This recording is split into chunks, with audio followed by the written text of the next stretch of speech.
Suppose I were to purchase a Pokemon card. Would doing so constitute a security transaction? You could purchase a Pokemon card. I don't know what the context is, but if you're just purchasing a Pokemon card. If I purchase a Pokemon card, is that a security transaction? Or that's not a security. Okay. If I were to purchase a tokenized Pokemon card on a digital exchange via a blockchain, is that a security transaction? I'd have to know more. Okay, so for you, the process of tokenization is what transforms a non-security transaction into a security transaction? Got him! Got him!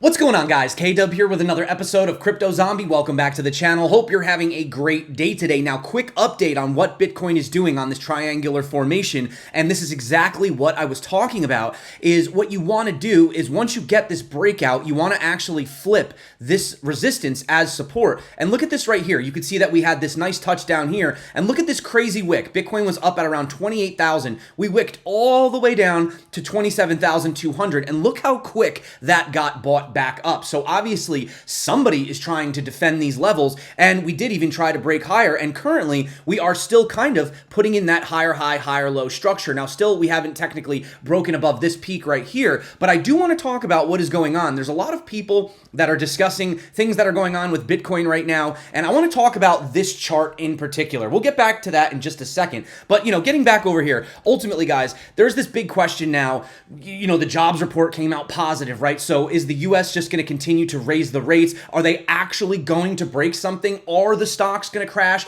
I heard somebody, I'm not going to out them, they're kind of a friend of mine that also has a channel that's calling for a 50% Bitcoin crash from these levels. Now, is that a possibility? It could happen, guys, but we need to look at something very serious because it has turned into major ghost town right now. Like, let's be honest, no one's talking about really crypto. If you go over to Twitter, X, it's like ghost town over there, seriously. But I found a lot in the past when everyone sort of starts to lose that interest and everything starts to get quiet, it usually is that calm before the storm, right? And I have some on-chain data that I do want to go over today because something is happening for Bitcoin that we've actually never ever seen happen before. And we can't just sit back and ignore this like this data is not important, right? If you follow the money and you pay attention to what's actually going on right now and you read between the lines of all of these narratives that they're pushing, there is an answer, and that's what we want to get to. We want to get to the bottom of this, and that's what I want to share with you today, guys. So obviously there's also something in the charts that I've been looking at that specifically I think is going to have a very big impact on Bitcoin. So if all of that sounds good to you today, thanks again. Shout out to everyone who's still around. You guys are going to be the ones that everyone calls lucky, right, at the next top of the bull. And yeah, well, we know how that goes. Too bad, so sad. So if you're not subscribed, definitely consider it. So this chart that I just pulled up before, what exactly is this? Well, this is the Bitcoin long-term and short-term holders, right? So what you can see right here, and really pay attention to the way this chart moves, is this red line is the short-term holders, right? So these are a lot of the speculators, the guys that just get in, they want to get a quick flip. And what do you notice? You notice that when Bitcoin is actually down at the lows here, these short-term holders are selling out. They're not interested. They're not paying attention. And on the flip side, you have this blue line, which is the long-term holders. Now you can see right here, what tends to happen? Well, as price starts to appreciate, the long-term holders start to offload their bags, right? Because they realize that, well, they've been holding and now they're in profit. And what do these guys do? They chase the pumps, right? Every time you see this get all the way up here, look what happens. We usually have a pullback. In fact, they mark major tops, right? So you can see long-term down here, short-term up here. Same thing happened here, right? When we had that first peak, you saw that disparity. But something that we're seeing right now is actually the largest difference between short-term holders and long-term holders. So what does this confusing data mean? Well, it's showing you that we're at one of the lowest levels basically since back around 2011 with the speculation. So this means that all the short-term speculators, they're pretty much gone. They're not paying attention. They moved on to other things. They're bored with Bitcoin. And the ones that have been accumulating, the smart money, you could say, is actually continuing to hold longer and longer, even at these lower levels. And you can actually see that as we get these dips, they're actually starting to buy up more and more, right? Something that we also had been speaking about. So I think you can understand where I'm going here. Obviously, the gap is getting wider. The smart money, the big institutions, I mean, who knows what they're accumulating in the background, right? We don't really 100% know that. But what we do know is that we were seeing Bitcoin continue to move to the upside, even as we had the stocks, S&P specifically, and gold not really doing too well. So what we did was we got this shooting star top right here over on the DXY, which is generally a reversal right on the weekly after how many weeks of green. So that's one thing. And remember, guys, come on, we've been looking at this for how long? We've had this upward sloping channel in the S&P, and look what happened. I mean, you can't make this stuff up. I haven't changed this. You can see right here, and as soon as we touch that, boom, we have that bounce, and now we are attempting to break this critical resistance, right? So again, we have to see kind of what happens on Monday. We have to see how the S&P may react. But of course, going back to Bitcoin's been outperforming.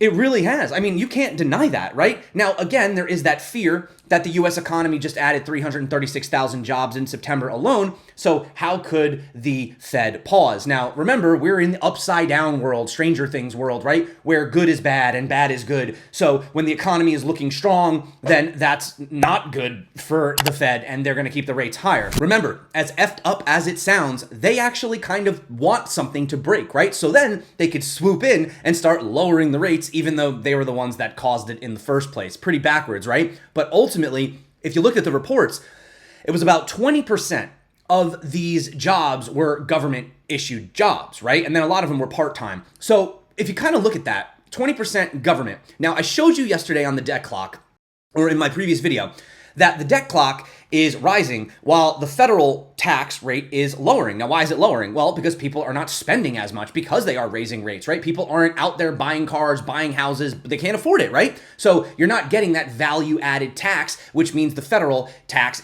is actually coming down. So how are they going to pay these guys? Well, what are they going to do, raise taxes? Oh yeah, that would go real well, right? No, they're probably going to turn on the printer. Let's be honest. They're probably going to have to pivot sooner than later. And another thing that is really going against the dollar right now is that you have the BRICS members, China, Brazil, along with the newcomer Saudi Arabia, are actually quietly unloading their US Treasury holdings. I'm not going to go into all the boring numbers, but one of them that kind of shocked me was the United Arab Emirates, right? You see a lot of these crypto guys, a lot of these DeFi, whatever, people moving over to Dubai because they're very friendly over there when it comes to cryptocurrencies, and they even reduced their holdings by 300 million. So what is going on? Why are we seeing this in these friendly countries that are, more friendly towards crypto, etc.? Well, not China, of course, but according to the data from Into the Block, something else to note is that in the last 30 days, Bitcoin's price has gone up 7%, while the value of long-term treasury ETFs have fallen by 10%. Okay? So according to this, Altumiro, the decline in correlation between the two assets has been due to the evolving perception of Bitcoin. The narrative, around the coin has shifted from being viewed as a medium of exchange to a store of value. Now, look at this, guys. Even Jefferies, they are a leading global investment firm, is the latest to endorse Bitcoin as a critical hedge against potential monetary policies that may devalue fiat currencies and lead to a resurgence of inflation. In a note to investors, the firm emphasized that Bitcoin's unique qualities place it in the same league as gold as a dependable defense against inflation. Now, we're going to come back to that statement in just a minute, but Christopher Wood, the global head of equity strategies at Jefferies, has cautioned that major G7 central banks with their Federal Reserve at the forefront may struggle to smoothly exit from the unconventional monetary policies. Wood underscored that a failure to exit from these monetary policies could lead to the fall of the dollar and in return benefit Bitcoin holders. But again, if you guys are following me over on Twitter, I kind of had broke the news that we had hit flatline for gold. Well, guess what? Not only has gold erased all of its yearly gains after a 7% decline in 2 weeks, but now it is officially trading lower than the start of the year. Now, could that change next week or something like that? Of course. But as of right now, if you were just sitting, or if you've been buying gold this whole year, you're down. You're down. You're not down. It depends on how you were dollar cost averaging. But for the most part, you're probably down or you're close to breaking even. Whereas if you've been dollar cost averaging Bitcoin since January, there's almost no way that you could possibly be down at this point because Bitcoin is only down a few percent from the top of this year, but it's up around 70% from the bottom, right? You even have guys like Joe Rogan, waking up to the fact that Bitcoin really could become essentially one of those universal currencies. And I do have a few clips. I'm hoping that these are all able to be monetized. If not, well, then the clip won't be here. But if I can play you the clip, this is the clip. The real fascinating crypto is Bitcoin. To me, I mean, that's the one that I think has the most likely possibility of becoming a universal viable currency. And it's limited in the amount that there can be. It's, people mine it with their own computer. It's like, that to me is very fascinating, and I love the fact that it's been implemented. So again, guys, I don't know about the demonetization. Hopefully you were able to watch that clip. I don't know. But a former BlackRock manager director has predicted that it's only a matter of months until the US SEC approves a long-awaited Bitcoin spot exchange-traded fund, given funds that manage $17.7 trillion worth of assets, the green light. And if you just want to do a little bit of quick math, remember we had talked about a 1% allocation. That 1% allocation, and that would be just in the short term, would be $177 billion. Now, I know what you're saying, well, that's still not even the market cap of Bitcoin. No, it's not, but that's not how this works. Market cap is not directly correlated to the money that's coming in. In fact, it's less. So if you have, for example, a $500 billion market cap, it doesn't take $500 billion to pump that double, or vice versa, to crash it to zero, right? Because it's all about the liquidity on the exchange. It's all about supply and demand. It's all about the last price versus the circulating supply. So again, if you're seeing these shocks on the exchanges and there's not as much Bitcoin available, then it's going to take more of that money, right?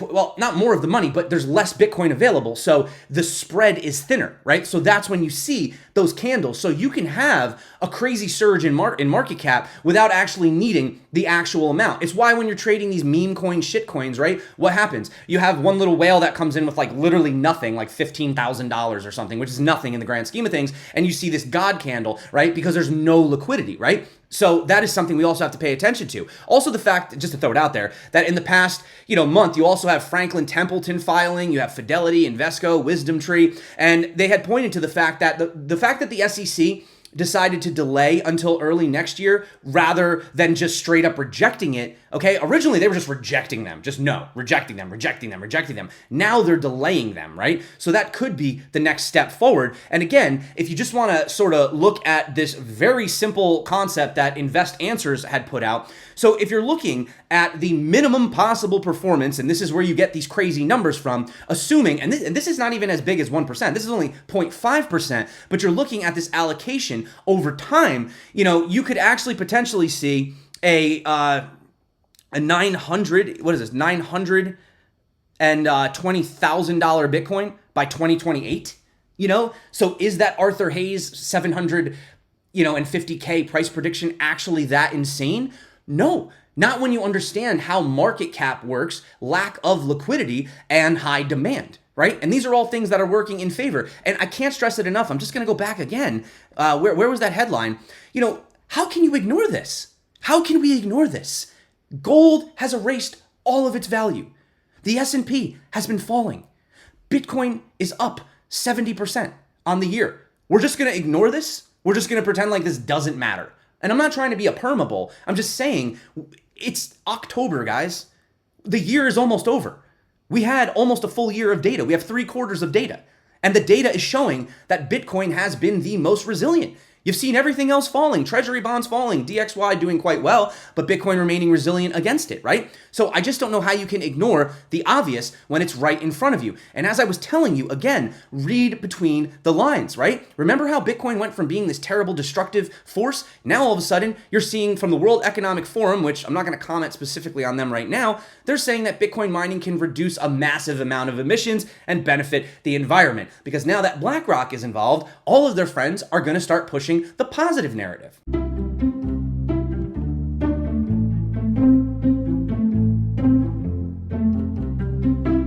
One of the key problems we're focused on emission reduction is called flaring. Flaring happens either in the oil field or in landfills, where you have this waste stream of gas that's associated with oil production or happens from decomposition of landfill.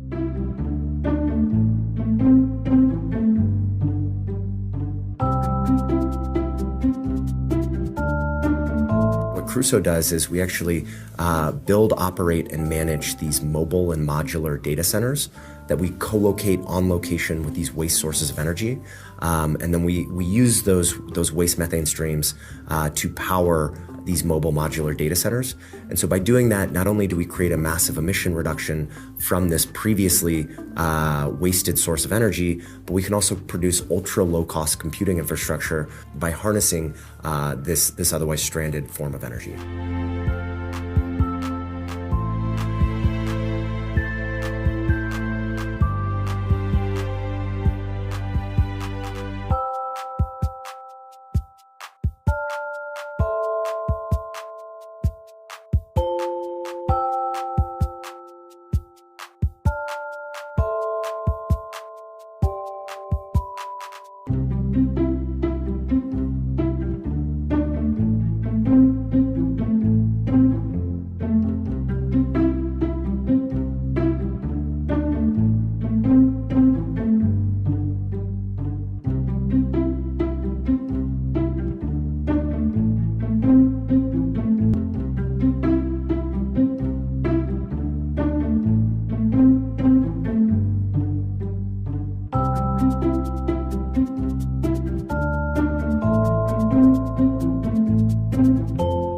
Here's this video right here too. It's obviously not in English, so I'm not gonna play the clip, but you can see it says emotions run high at an Iraqi bank as they prohibit cash withdrawals in US dollars in an attempt to stabilize their weakening currency. At what point does the world eventually just wake up and realize that, I'm not saying, you get these maxis out there that are like, oh, Bitcoin solves everything. I don't think Bitcoin solves everything. I think that's a little far-fetched and ridiculous, but it definitely does solve issues like this, especially when you're talking about hyperinflation, right? So that's that. I actually have a little bit of news at the end of the TA, but I figured it wasn't as important, although it is a bit of a warning for a few people out there if you're looking to get into this stuff. But I do want to just dive in and have a look at what we're seeing right here. So obviously Bitcoin pushing up again. Yes, we are technically, not higher than this area, when we peaked up here at around 31,700. But again, as I show you, when these Bollinger Bands begin to tighten, that is when you're looking for these moves. And you can see that we actually have remained above the basis and we've attempted a few breakouts, right? So that is when you get these, these crazy bubbles, these crazy big moves. You can see like, right here, right here, right here. We have not had that yet. So that's telling me that we are due for some volatility at some point. And remember, what I was saying was this 100, this simple 100 on the daily was acting as our, right here, we had it as our support, and then it became our resistance. And what is it doing right now? Well, we're actually playing a little game of pickle, right? We're having a little bit of a sandwich right here where we're stuck between the 100 and the 200 daily, right? So this is a consolidation range, right? So if you continue to consolidate sideways, and of course, these are all probabilities. I don't know, there's also stuff going on right now, if you guys saw. I don't even want to say it because I don't know about what they're going to do, but there's stuff going on that's not really great right now in the world. I think you know what I'm talking about. Over in the East, some news came out, so I don't know what that's going to mean. I don't want to say it right now. It might be considered certain content. I don't know. But, theoretically speaking, if, this was to if you were just to ask me, just based clearly on what I'm looking at, I don't know anything that's going on in the world, I would say that this should be a continuation pattern. Is there a possibility of a breakdown retesting the 25.3? I mean, maybe we talked about the significance of that level, although I think we've tested it enough times. Could we test it a third time? Of course you can. Third time's the charm. But again, you can see right here the significance of that level. You have all this volume range up here. And if you guys look at Market Cipher, which I really like using Market Cipher for these type of confirmations, look at what you're seeing right here right now. If you have a look at these anchor and trigger waves, you have boom, boom, boom. What are we doing? Well, we're getting smaller and smaller, and we saw the money flow switch into the green. And just for perspective, what were we doing in here, right? We were going lower and lower and lower, right? I'll show you right here again with this. So we were going down and we were moving out of the money flow. The green was moving down into the red, which is what ended up doing this. Well, we're doing the opposite of that now, right? We're building the base. And it can be really hard for some people to shake these, mindsets. You have to be able to adapt. Look, if I see something bearish in the charts, I'm going to let you know. I'm going to tell you, hey, this doesn't look so good. But as of right now, what are we freaking out about? The fact that we got held down by literally the most critical resistance at 30,000 over the course of the last 2 years? Is that really a shocker? That the support that held us for 2 years is now acting as resistance? No, that's exactly what you would expect the markets to do. So I'm not ruling out any kind of a double bottom or a retest. I'm just saying that the chances and the opportunities are probably not in the favor of the bears, okay? You might be able to short back down to around 22 even, something of that nature. Put in, worst case scenario, maybe 20K, double bottom here. But, having a look again, there's just way too much interest at those levels. And the fact that not only did we build this base, but the fact that when we fell through it, we formed this giant falling wedge that literally took course from February 21st with the breakout of January 23, I really would argue against that major move. We moved back above and avoided the flip on the EMA ribbon. This isn't exactly the most greatest weekly candle. I'm not going to lie. It's a little bit indifferent, but the fact that we closed the previous weekly candle above it is showing me that the bulls are at least attempting to maintain that momentum. Even on CME futures right here, you could see CME futures basically stopping again at this previous resistance, right? And again, I know this is not exactly, a perfect textbook definition, but once you break these downtrends, they have these sort of bump and run reversals. Now, I'm not saying this is exactly textbook how it's going to look in the book, because obviously a chart never looks exactly like it does in a textbook. But, for the most part, when you have this much of a downtrend and you come up and you retest it, right? When you have this much of a downtrend and you come up and you retest it, right? I mean, even back here, when you have a downtrend right here, right? And you come up and you retest it, even though this had a little bit of a fake out, but you retested it and you reclaimed it, what usually tends to happen. So ultimately, guys, that is what I'm looking at, as far as the charts go. If something changes, if something gets crazy, I'll let you guys know. But yeah, I did want to just end on this warning. So, there's been a lot of these friend techs that have come out recently. Stars Arena, which is an overhyped social fi protocol on the Avalanche blockchain, was attacked, and the aggregated loss of its liquidity ecosystem might exceed a certain amount, and basically they lost 2.9 million. Now, I don't know, maybe they're going to fix it. Maybe they're working on it right now. Maybe you have an update, but I just wanted to just say, I've been very skeptical about these things. And by the way, if you see any of these platforms and you see Crypto Zombie, that's not me. So please don't throw your ETH or your AVAX, because it's not me. I've never signed up for any of these. I don't know much about them. I can't really speak about, I haven't looked into them enough. Seems a little bit possibly exploitative. I don't know, taking advantage of your fame, or not that I'm a famous person, but you know what I mean. I don't know, guys. You don't need to buy shares of me. I don't care about that. Just get subscribed. That's all I care about. We don't sell products. That's fine. We don't need to on this channel. I just want you guys to, really just be educated, and I want to show you what I'm looking at. So be careful with this, obviously moving forward. But that is it for me, guys. Thank you so much for coming back to the channel. You guys rock. You're the reason that I make these videos. Again, ghost town, quiet. That's usually the time when, they always say markets end in capitulation. No, they don't.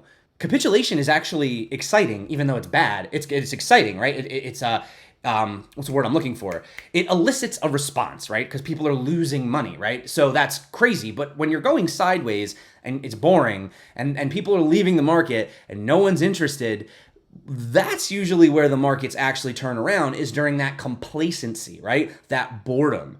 That's generally speaking what I've seen in the past in the few cycles that I've gone through. So I'll leave you guys on that note. Thanks again. Let me know where you are sort of feeling about this situation.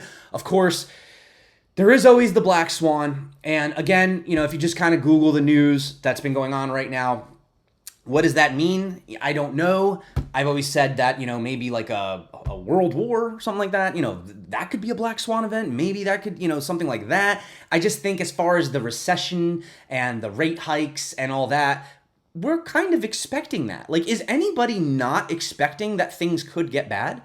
You have a lot of people sitting in cash right now. People that have missed this entire run from bottom to top, right? And it's funny because they're like, oh, there might be a 50% crash. A 50% crash? Well, we were at 15.5. We went up to 32. So a 50% crash from the top would literally bring us right back down to the bottom. So you're telling me you just sat on cash for the whole year? You didn't take any advantage to accumulate? To me, that just seems stupid. But that's my opinion. That's how I feel. If you want to just sit on cash the whole year, wait for Bitcoin to maybe come all the way back down to 15,000, but then why? What did you even do this whole year? You just sat and just accumulated dollars? I don't know. That's my opinion. Not financial advice. Nothing is financial advice on this channel, but that is it for me, guys. Thank you so much for coming back to the channel. You guys rock. If you made it to the end of this video, smash the like. I always appreciate the guys and gals that watch it to the very end. So again, if you guys do want to learn how to trade, make sure that you watch my tutorials. We have decentralized, we have centralized, we have all kinds of options. If you guys are interested, check that out below. All of my tutorials are free. Until next time, stay crypto, and of course, peace out.